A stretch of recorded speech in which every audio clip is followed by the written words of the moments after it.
Hello students, मैं शाइना परमार आज ਤੁਹਾਡੇ ਲਈ ਇੱਕ ਨਵਾਂ ਟੌਪਿਕ ਲੈ ਕੇ ਆਈ ਹਾਂ। ਉਹ ਹੈ ਹੜੱਪਾ ਸਭਿਅਤਾ ਦਾ ਜੀਵਨ ਲਾਈਫ।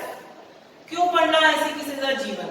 ਇਸ ਕਰਕੇ ਪੜਨਾ ਹੈ ਤਾਂ ਕਿ ਸਾਨੂੰ ਪਤਾ ਲੱਗ ਸਕੇ ਕਿ ਜਿੱਦਾਂ ਦਾ ਜੀਵਨ ਜਿੱਦਾਂ ਦੀ ਲਾਈਫ ਸਾਡੀ ਹੈ ਕਿ ਉਹਨਾਂ ਦੀ ਵੀ ਇਦਾਂ ਦੀ ਸੀ ਜਾਂ ਇਸ ਤੋਂ ਵੀ ਵਧੀਆ ਸੀ ਜਾਂ ਇਸ ਤੋਂ ਬਹੁਤ ਜ਼ਿਆਦਾ ਮਾੜੀ ਸੀਗੀ। ਕੀ ਚੀਜ਼ ਸੀ ਉਹਨਾਂ ਦੀ ਲਾਈਫ ਦੇ ਵਿੱਚ, ਇਸ ਕਰਕੇ ਅਸੀਂ ਉਹਨੂੰ ਡਿਟੇਲ 'ਚ ਪੜਾਂਗੇ। ਹਰੇਕ ਸਭਿਅਤਾ ਬਾਰੇ ਜਦੋਂ ਅਸੀਂ ਪੜਨਾ ਸ਼ੁਰੂ ਕਰਦੇ ਹਾਂ ਉਹਦੇ ਦੇ ਲਾਈਫ ਦੇ ਬਾਰੇ ਜ਼ਰੂਰ ਪੜ੍ਹਦੇ ਹਾਂ ਅਸੀਂ, ਜਿਹਦੇ ਵਿੱਚ ਅਸੀਂ ਇੱਕ ਤਾਂ ਪੜ੍ਹਦੇ ਹਾਂ ਉਹਨਾਂ ਦੀ ਸੋਸ਼ਲ ਲਾਈਫ ਯਾਨੀ ਸਮਾਜਿਕ ਜੀਵਨ, ਇੱਕ ਪੜ੍ਹਦੇ ਹਾਂ ਉਹਨਾਂ ਦੀ ਇਕਨੋਮਿਕ ਲਾਈਫ ਯਾਨੀ ਉਹਨਾਂ ਦਾ ਆਰਥਿਕ ਜੀਵਨ, ਰਿਲੀਜੀਅਸ ਲਾਈਫ ਯਾਨੀ ਧਾਰਮਿਕ ਜੀਵਨ, ਇਵਨ ਪੋਲੀਟੀਕਲ ਲਾਈਫ ਵੀ ਪੜ੍ਹਦੇ ਹਾਂ ਕਿ ਰਾਜਨੀਤਿਕ ਜੀਵਨ ਕਿਦਾਂ ਦਾ ਸੀਗਾ, ਕਲਚਰਲ ਲਾਈਫ ਵੀ ਪੜ੍ਹਦੇ ਹਾਂ ਕਿ ਸੱਭਿਆਚਾਰ ਕਿਦਾਂ ਦਾ ਸੀਗਾ। ਸੋ ਅਲੱਗ-ਅਲੱਗ ਸਾਰੇ ਹੀ ਜਿਹੜੇ ਇਹ ਟੌਪਿਕਸ ਹੈ ਇਹ ਡਿਪੈਂਡ ਕਰਦਾ ਕਿ ਸਿਲੇਬਸ 'ਚ ਕਿੰਨੇ ਦਿੱਤੇ ਆ, ਪਰ ਐਟਲੀਸਟ ਸਾਨੂੰ ਪਤਾ ਹੋਵੇ ਸਮਾਜ ਕਿਦਾਂ ਦਾ ਸੀਗਾ, ਧਰਮ ਕਿਹੜਾ ਸੀਗਾ ਤੇ ਨਾਲ ਦੀ ਨਾਲ ਉਹਨਾਂ ਦੀ ਅਰਥ ਵਿਵਸਥਾ ਜਿਹੜੀ ਸੀ ਉਹ ਕਿਦਾਂ ਦੀ ਸੀ ਤੇ ਉਹਨਾਂ ਨੂੰ ਚਲਾਉਂਦਾ ਕੌਣ ਸੀ ਤੇ ਕਿਦਾਂ ਚੱਲਦੀ ਸੀ। ਸੋ ਇਹ ਜਿਹੜਾ ਟੌਪਿਕ ਹੈ ਹੜੱਪਾ ਸਿਵਲਾਈਜੇਸ਼ਨ, ਇਹਦੇ ਵਿੱਚ ਅਸੀਂ ਸੋਸ਼ਲ ਲਾਈਫ, ਇਕਨੋਮਿਕ ਲਾਈਫ ਤੇ ਰਿਲੀਜੀਅਸ ਲਾਈਫ ਪੜਾਂਗੇ। ਇਹਨਾਂ ਟੌਪਿਕਸ ਨੂੰ ਅਸੀਂ ਕੰਟੀਨਿਊ ਕਰਦੇ ਹੋਏ ਸ਼ੁਰੂ ਕਰਦੇ ਹਾਂ, ਠੀਕ ਹੈ। ਸਭ ਤੋਂ ਪਹਿਲਾਂ ਆਉਂਦੀ ਹੈ ਉਹਨਾਂ ਦੀ ਸੋਸ਼ਲ ਲਾਈਫ। ਸੋਸ਼ਲ ਲਾਈਫ ਯਾਨੀ ਸਮਾਜਿਕ ਜੀਵਨ। ਹੁਣ ਦੇਖੋ ਬੜੀ ਇੰਪੋਰਟੈਂਟ ਚੀਜ਼ ਹੈ ਸਮਾਜਿਕ ਜੀਵਨ, ਇਹਨੂੰ ਅਸੀਂ ਇਗਨੋਰ ਨਹੀਂ ਕਰ ਸਕਦੇ। ਸਮਾਜ ਸਭ ਤੋਂ ਜ਼ਿਆਦਾ ਮਹੱਤਵਪੂਰਨ ਹੈ ਕਿਸੇ ਵੀ ਸੋਸਾਇਟੀ ਦੇ ਵਿੱਚ, ਕਲਚਰ ਦੇ ਵਿੱਚ। ਸਭ ਤੋਂ ਪਹਿਲੀ ਇੰਪੋਰਟੈਂਸ ਕਿਹਦੀ ਬਣਦੀ ਹੈ? ਸਮਾਜ ਦੀ ਬਣਦੀ ਹੈ। ਸਮਾਜ ਹੋਊਗਾ ਤਾਂ ਕੋਈ ਹੋਰ ਚੀਜ਼ ਹੋਊਗੀ, ਅਸੀਂ ਤੁਸੀਂ ਹੋਵਾਂਗੇ, ਖਾਣ ਪੀਣ ਦੀ ਲੋੜ ਹੋਊਗੀ ਤਾਂ ਅਸੀਂ ਖੇਤੀਬਾੜੀ ਕਰਾਂਗੇ। ਸੋ ਇਹ ਸਾਰਾ ਜਿਹੜਾ ਕੁਝ ਹੈ ਇਹ ਰਿਲੇਟਡ ਹੈ ਸੋਸ਼ਲ ਲਾਈਫ ਦੇ ਨਾਲ। ਤੇ ਜਦੋਂ ਵੀ ਅਸੀਂ ਦੇਖਦੇ ਹਾਂ ਕਿ ਸਮਾਜ ਜਿਹੜਾ ਹੈ ਉਹ ਕਿਦਾਂ ਦਾ ਸੀ, ਕੀ ਖਾਂਦੇ ਸੀ, ਕੀ ਪਹਿਨਦੇ ਸੀਗੇ, ਉਹ ਸਾਰਾ ਇੰਪੋਰਟੈਂਟ ਪੜਨਾ ਇਹਦੇ ਵਿੱਚ ਬੜਾ ਹੀ।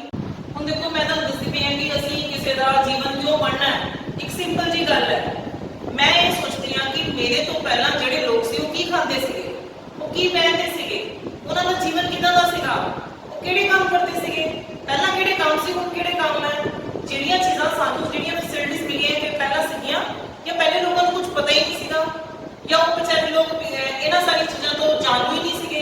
ਇਦਾਂ ਦੀਆਂ ਚੀਜ਼ਾਂ ਜਦੋਂ ਮੈਂ ਸੋਚਦੀ ਹਾਂ ਜਾਂ ਕੋਈ ਵੀ ਸੋਚਦਾ ਹੈ ਤਾਂ ਉਸ ਲਈ ਕੀ ਜ਼ਰੂਰਤ ਹੁੰਦਾ ਹੈ ਕਿ ਤੁਸੀਂ ਪਿਛਲਾ ਜਿਹੜਾ ਇਤਿਹਾਸ ਆ ਉਹ ਪੜ੍ਹੋ।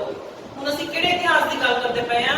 ਅਸੀਂ ਅੱਜ ਤੋਂ ਕਿੰਨਾ ਪਿੱਛੇ ਚਲੇ ਜਾਂਦੇ ਹਾਂ, 2000 ਸਾਲ 2500 ਸਾਲ ਹੋ, ਅਸੀਂ ਐਸਟੀਮੇਟਲੀ ਨੂੰ 5000 ਸਾਲ ਮੰਨਦੇ ਹਾਂ ਕਿ 5000 ਸਾਲ ਪਹਿਲਾਂ ਇਹ ਸਾਰਾ ਕੁਝ ਸੀਗਾ, ਇਹ ਪੋਸੀਬਿਲਿਟੀ ਸੀਗੀਆਂ।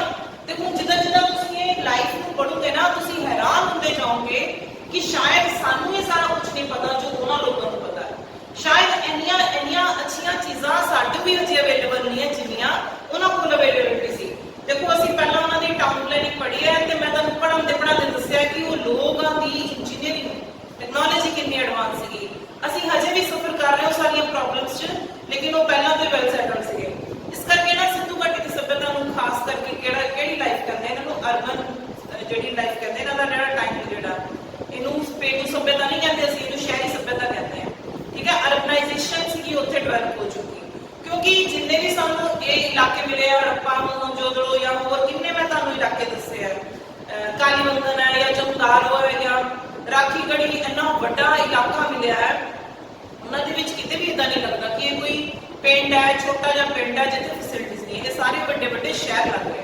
ਤੇ ਮੈਂ ਸ਼ੁਰੂ ਕਰਨ ਲੱਗੀ ਹਾਂ ਸਮਾਜਿਕ ਜੀਵਨ, ਔਰ ਸਭ ਤੋਂ ਸੌਖਾ ਤੇ ਸਭ ਤੋਂ ਇੰਟਰਸਟਿੰਗ ਪੁਆਇੰਟ ਕਿਹੜਾ ਹੁੰਦਾ ਹੈ? ਸਮਾਜਿਕ ਜੀਵਨ। ਤਾਂ ਆਪਾਂ ਸਮਾਜਿਕ ਜੀਵਨ ਤੋਂ ਸ਼ੁਰੂ ਕਰਦੇ ਹਾਂ। ਦੇਖੋ ਸੋਸ਼ਲ ਲਾਈਫ, ਸਮਾਜਿਕ ਜੀਵਨ, ਸੋ ਇਹਦੇ ਵਿੱਚ ਪਹਿਲਾ ਪੁਆਇੰਟ ਆਉਂਦਾ ਹੈ ਫੈਮਿਲੀ। ਫੈਮਿਲੀ ਯਾਨੀ ਪਰਿਵਾਰ। ਪਰਿਵਾਰ ਕਿਹੜੇ? ਤੁਹਾਡਾ ਪਰਿਵਾਰ, ਮੇਰਾ ਪਰਿਵਾਰ। ਤੇ ਹੁਣ ਜੇ ਤੁਸੀਂ ਸੋਚੋ ਤੁਹਾਡਾ ਪਰਿਵਾਰ ਕਿੱਦਾਂ ਦਾ ਹੈ, ਮੈਂ ਸੋਚਦੀ ਹਾਂ ਮੇਰਾ ਪਰਿਵਾਰ ਕਿੱਦਾਂ ਦਾ ਹੈ।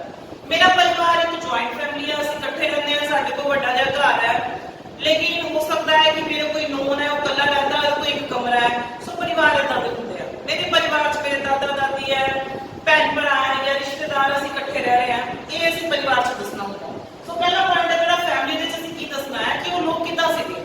ਹੁਣ ਸਾਡੇ ਕੋਲ ਉਹਨਾਂ ਨੇ ਕਿਸੇ ਨੇ ਕੋਈ ਲਿਖ ਕੇ ਨਹੀਂ ਦਿੱਤਾ ਸੀ ਕਿੱਦਾਂ ਰਹਿੰਦੇ ਸੀਗੇ, ਕੋਈ ਸਾਡੇ ਕੋਲ ਰਿਕਾਰਡਿੰਗਸ ਨਹੀਂ ਹੈ, ਕੋਈ ਵੀਡੀਓਜ਼ ਨਹੀਂ ਹੈ, ਇੰਨੀ ਟੈਕਨੋਲੋਜੀ ਉਸ ਵੇਲੇ ਨਹੀਂ ਸੀਗੀ। ਲੇਕਿਨ ਸਾਨੂੰ ਕੁਝ ਖੰਡਰ ਮਿਲੇ, ਕੁਝ ਸਾਨੂੰ ਮੂਰਤੀਆਂ ਮਿਲੀਆਂ, ਕੁਝ ਪੇਂਟਿੰਗਸ ਮਿਲਦੀਆਂ ਜਾਂ ਕੁਝ ਵੀ ਚੀਜ਼ ਮਿਲਦੀ ਹੈ, ਉਹ ਤੋਂ ਅਸੀਂ ਅੰਦਾਜ਼ਾ ਲਗਾਇਆ ਕਿ ਉਹਨਾਂ ਦੇ ਪਰਿਵਾਰ ਕਿੱਦਾਂ ਦੇ ਸੀ।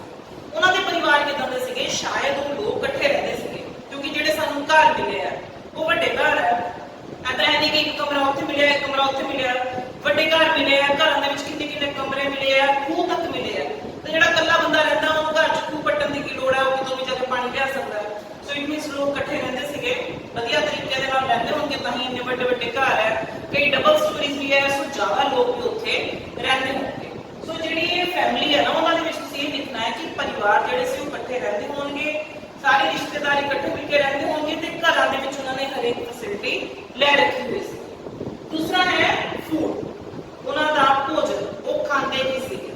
ਸੋ ਉਹਨਾਂ ਦਾ ਭੋਜਨ ਕੀ ਸੀਗਾ, ਹੁਣ ਦੇਖੋ ਅਸੀਂ ਲੋਕ ਕੀ ਖਾਂਦੇ ਆ, ਜ਼ਿਆਦਾਤਰ ਅਸੀਂ ਖਾਂਦੇ ਆ ਕਣਕ, ਚਾਵਲ, ਸਬਜ਼ੀਆਂ, ਦਾਲਾਂ, ਦੁੱਧ, ਦਹੀਂ, ਪਨੀਰ, ਇਹ ਲੋਕ ਵੀ ਖਾਂਦੇ ਸੀਗੇ।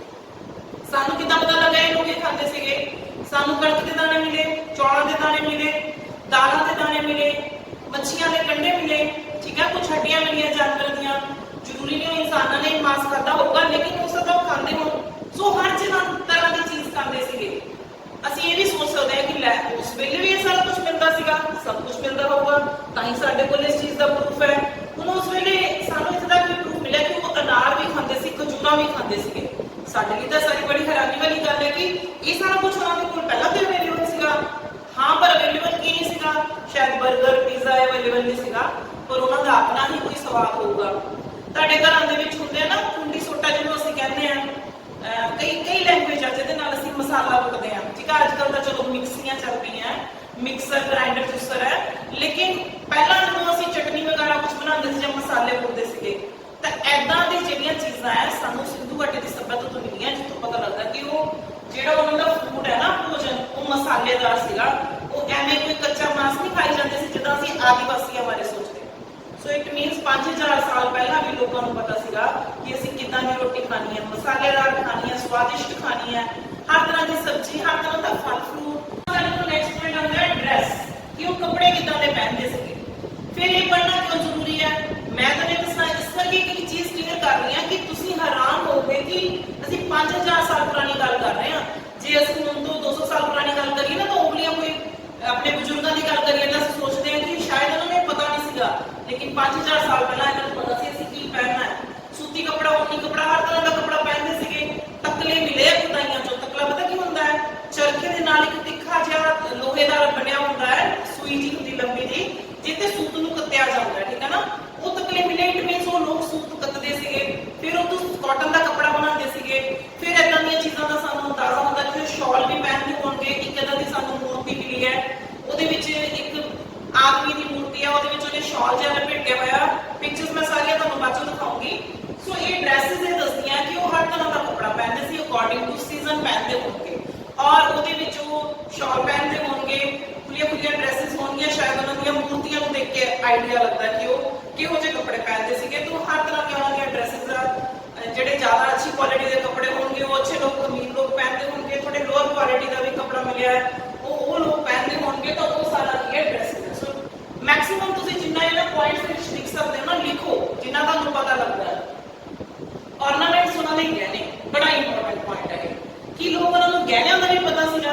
ਤੇ ਜਿਹੜੀ ਇਹ ਖੁਦਾਈ ਹੋਈ ਹੈ ਨਾ, ਇਹਦੇ ਵਿੱਚ ਸਾਨੂੰ ਬਹੁਤ ਤਰ੍ਹਾਂ ਦੇ ਗਹਿਣੇ ਮਿਲੇ ਆ। ਗਹਿਣੇ ਸਿਰਫ ਇੱਕ ਤਰ੍ਹਾਂ ਦੇ ਨਹੀਂ ਮਿਲੇ, ਸੋਨੇ ਦੇ ਮਿਲੇ, ਚਾਂਦੀ ਦੇ ਮਿਲੇ, ਤਾਂਬੇ ਦੇ ਮਿਲੇ। ਇਸ ਤੋਂ ਇਲਾਵਾ ਸਾਨੂੰ ਪੱਥਰ ਦੇ ਗਹਿਣੇ ਮਿਲੇ, ਔਰ ਇਸ ਤੋਂ ਇਲਾਵਾ ਹਾਥੀ ਦੰਦ ਦੀਆਂ ਬਣੀਆਂ ਹੋਈਆਂ ਚੀਜ਼ਾਂ ਵੀ ਸਾਨੂੰ ਮਿਲੀਆਂ ਗਹਿਣਿਆਂ 'ਚ। ਗਲੇ ਦੇ ਹਾਰ ਮਿਲੇ, ਜਿੰਨੇ ਵੀ ਗਹਿਣੇ ਤੁਹਾਨੂੰ ਪਤਾ ਹੈ ਤੁਸੀਂ ਸਾਰੇ ਇਹਦੇ 'ਚ ਲਿਖ ਸਕਦੇ ਹੋ। ਚੂੜੀਆਂ, ਕੰਨਾਂ ਦੇ ਕਾਂਟੇ, ਪਾਇਲ, एवरीथिंग, ईच एंड एवरीथिंग कितने मिले सानू, ऑर्नामेंट्स ਜਿਹੜੇ ਉਹ ਮਿਲੇ ਹੈ।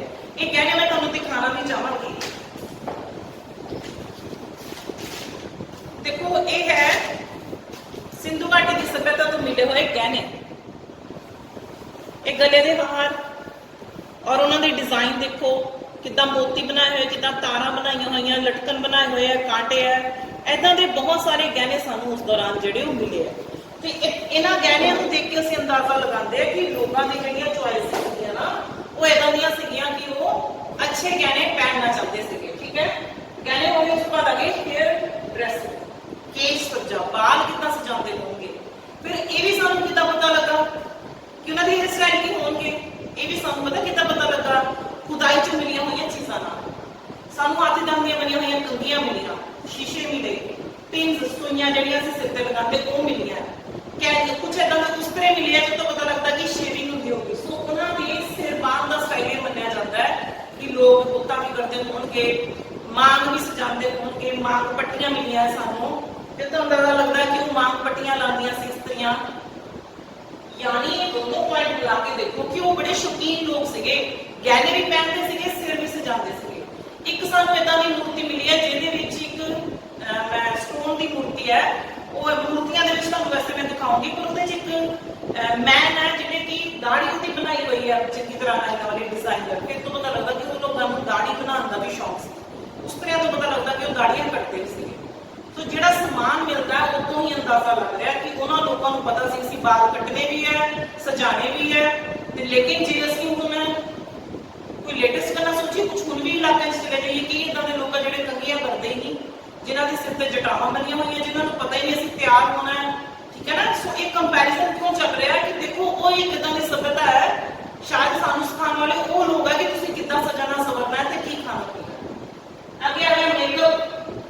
ਅਸੀਂ ਜਿਹੜਾ ਰੋਜ਼ ਫੈਸ਼ਨ ਕਰਦੇ ਹਾਂ, ਮੇਕਅਪ ਤਿਆਰ ਹੁੰਦੇ ਆ, ਜਿਹਨੂੰ ਕਹਿੰਦੇ ਆ ਸਜਣਾ ਸਵਰਨਾ, ਸਾਨੂੰ ਉਹਨਾਂ ਦੇ ਮੇਕਅਪ ਦਾ ਵੀ ਸਮਾਨ ਮਿਲਿਆ। ਕੁਝ ਇਦਾਂ ਦੇ ਸਾਨੂੰ ਬਾਕਸ ਮਿਲੇ ਆ ਜਿਹਦੇ ਵਿੱਚ ਸ਼ਾਇਦ ਉਹ ਆਪਣਾ ਸਮਾਨ ਰੱਖਦੇ ਹੋਣ, ਕੱਜਲ ਮਿਲਿਆ ਹੈ, ਸੋ ਕੰਘੀਆਂ, ਇਹ ਸਾਰਾ ਕੁਝ ਮੇਕਅਪ 'ਚ ਹੀ ਆ ਜਾਂਦਾ ਹੈ। ਸੋ ਇਹਨਾਂ ਤਿੰਨਾਂ ਪੁਆਇੰਟ ਨੂੰ ਅਸੀਂ ਇਕੱਠੇ ਵੀ ਲਿਖ ਸਕਦੇ ਹਾਂ, ਅਲੱਗ-ਅਲੱਗ ਵੀ ਲਿਖ ਸਕਦੇ ਹਾਂ।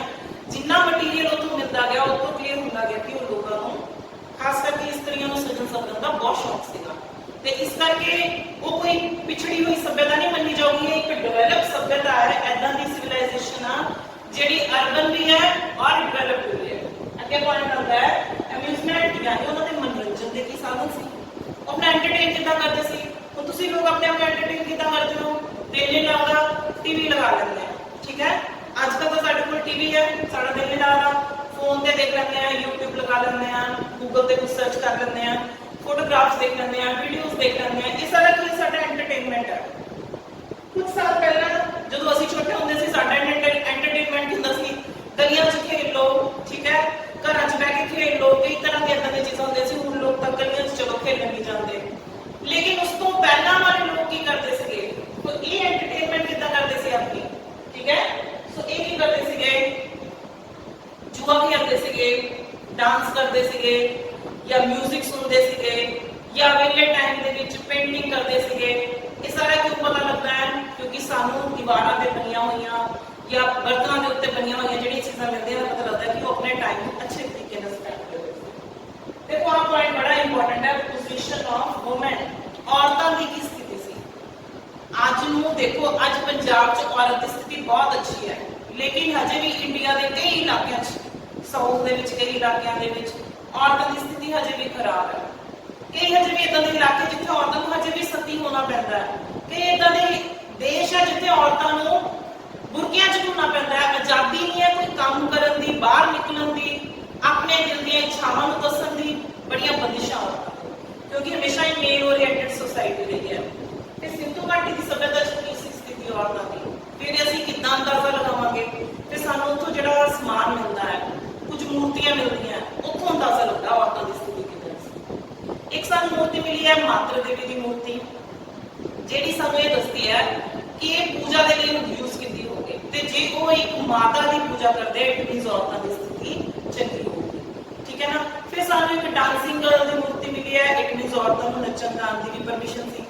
इन्ना समान मिलिया हार श्रृंगार दा, इहदा मतलब सच सवर के रहिंदियां सीगियां, ठीक है। और कोई भी इदां दी चीज़ नहीं मिली जिथे दिखाया होवे कि औरत नीवी है ते मर्द उच्चा है, ऐसा का कुछ नहीं है। सो इट मीनस ऐसा लगता है कि शायद इस समय औरतों की जी पोजीशन सी ना वो अच्छी ही होएगी, बुरी नहीं होएगी।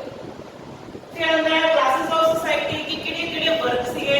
फिर असीं हुण इन्ना कुछ पढ़ के सोचते हैं कि शायद कारीगर होंगे, किसान होंगे, कुछ जिदा कि असीं ये सोच सकते हैं कि कोई डॉक्टर होगा जिहड़ा तुहानूं दवाइयां दिंदा होगा, जिन्होंने असीं हकीम कह सकते हैं, या इतना भी हो सकता है कि राजा होगा, बाकी प्रजा होगी, ठीक है, कोई बर्तन बनाने वाला होगा, कोई कारपेंटर होगा। ये सारे जिहड़े की सीगे वर्ग सी उसदे विच, अपनी अलग-अलग कैटेगरीज होंदियां, पर कोई इहदा ठप्पा नहीं लगा होया सी कि इहने यही काम करना। ते लास्ट पॉइंट है कि किस तरीके दे नाल मृतकां दा संस्कार किया जाता सी, डिस्पोजल ऑफ द डेड, मरे हुए लोगों को कितना संस्कार किया जाता है। 3 तरीके दसे। पहला तरीका की है, ज्यादातर साडे समाज में चलता है, जिहड़ा असीं दाह संस्कार करते हैं, अग्नि भेंट कर देते हैं, ठीक है ना। उस वेले भी शायद मृतकों को अग्नि भेंट किया जाता है, उन्होंने ਦਾਹ ਸੰਸਕਾਰ ਹੁੰਦਾ ਸੀਗਾ। ਸਾਨੂੰ ਕੁਝ ਜੱਗੀਆਂ ਹੋਈਆਂ ਹੱਡੀਆਂ ਮਿਲੀਆਂ, ਰਾਖ ਮਿਲੀ ਆ, ਜਿਸ ਤੋਂ ਪਤਾ ਲੱਗਦਾ ਕਿ ਏਦਾਂ ਦਾ ਹੁੰਦਾ ਸੀ ਉਹਨਾਂ ਦਾ। ਦੂਸਰਾ ਪੁਆਇੰਟ ਹੈ ਕਿ ਕਿੱਦਾਂ ਉਹਨਾਂ ਦੇ ਅੰਮ੍ਰਿਤਕ ਸੰਸਕਾਰ ਹੁੰਦਾ ਸੀਗਾ। ਸਾਨੂੰ ਕੁਝ ਏਦਾਂ ਦੀਆਂ ਹੱਡੀਆਂ ਮਿਲੀਆਂ ਜਿਨ੍ਹਾਂ ਤੇ ਮਾਸ ਲੱਗਾ ਹੋਇਆ, ਯਾਨੀ ਕਿ ਇਟ ਮੀਨਸ ਉਹ ਪਸ਼ੂ ਪੰਛੀਆਂ 'ਚ ਖੁੱਲਾ ਛੱਡ ਦਿੰਦੇ ਸੀਗੇ ਤੇ ਉਹ ਪਸ਼ੂ ਪੰਛੀ ਉਹਨਾਂ ਨੂੰ ਖਾ ਲੈਂਦੇ ਸੀਗੇ। ਤੀਸਰਾ ਹੈ ਮਿੱਟੀ 'ਚ ਦਫਨਾ ਲਿਆ। ਕਈਆਂ ਦੇ ਵਿੱਚ ਇਹ ਰਿਵਾਜ ਵੀ ਹੁੰਦਾ ਹੈ। ਸੋ ਸਾਨੂੰ ਹੜੱਪਾ ਤੋਂ ਵੀ ਸਾਨੂੰ ਕੁਝ ਕਬਰਾਂ ਮਿਲੀਆਂ ਜਿਸ ਤੋਂ ਅੰਦਾਜ਼ਾ ਲੱਗਦਾ ਹੈ ਕਿ ਮ੍ਰਿਤਕਾਂ ਨੂੰ ਦਫਨਾ ਦਿੱਤਾ ਜਾਂਦਾ ਸੀ ਮਰੇ ਹੋਏ ਲੋਕਾਂ ਨੂੰ। ਤਿੰਨ ਤਰੀਕੇ ਅਲੱਗ-ਅਲੱਗ ਡਿਪੈਂਡ ਕਰਦਾ ਸੀ ਕਿਦਾਂ ਦੀ ਕੈਟੇਗਰੀ ਆ, ਕਿਹੜੇ ਲੋਕ ਹੈ। ਹੋ ਸਕਦਾ ਕੁਝ ਗਰੀਬ ਲੋਕ ਹੋਣ ਉਹ ਇਹਨਾਂ ਦਾ ਸੰਸਕਾਰ ਨਾ ਕਰ ਸਕਦੇ ਹੋਣ। ਸੋ ਇਸ ਕਰਕੇ ਅਲੱਗ-ਅਲੱਗ ਤਿੰਨ ਤਰੀਕੇ ਸੀਗੇ। ਸੋ ਇਹ ਸਾਡੀ ਸੋਸ਼ਲ ਲਾਈਫ ਵੈਰੀ ਇੰਪੋਰਟੈਂਟ। ਔਰ ਇਹਨੂੰ ਪੜ੍ਹ ਕੇ ਤੁਹਾਨੂੰ ਵੀ ਪਤਾ ਲੱਗ ਗਿਆ ਹੋਣਾ ਕਿ ਅਸੀਂ ਇਹਨਾਂ ਲੋਕਾਂ ਤੋਂ ਕੀ ਸਿੱਖਿਆ ਹੈ। ਅਸੀਂ ਉਹਨਾਂ ਨੂੰ ਕੁਝ ਸਿਖਾ ਨਹੀਂ ਸਕਦੇ, ਬਲਕਿ ਅਸੀਂ ਉਹਨਾਂ ਤੋਂ ਸਿੱਖ ਰਹੇ ਹਾਂ। ਉਹ ਇੰਨੇ ਡਿਵੈਲਪ ਲੋਕ ਸੀ, ਠੀਕ ਹੈ।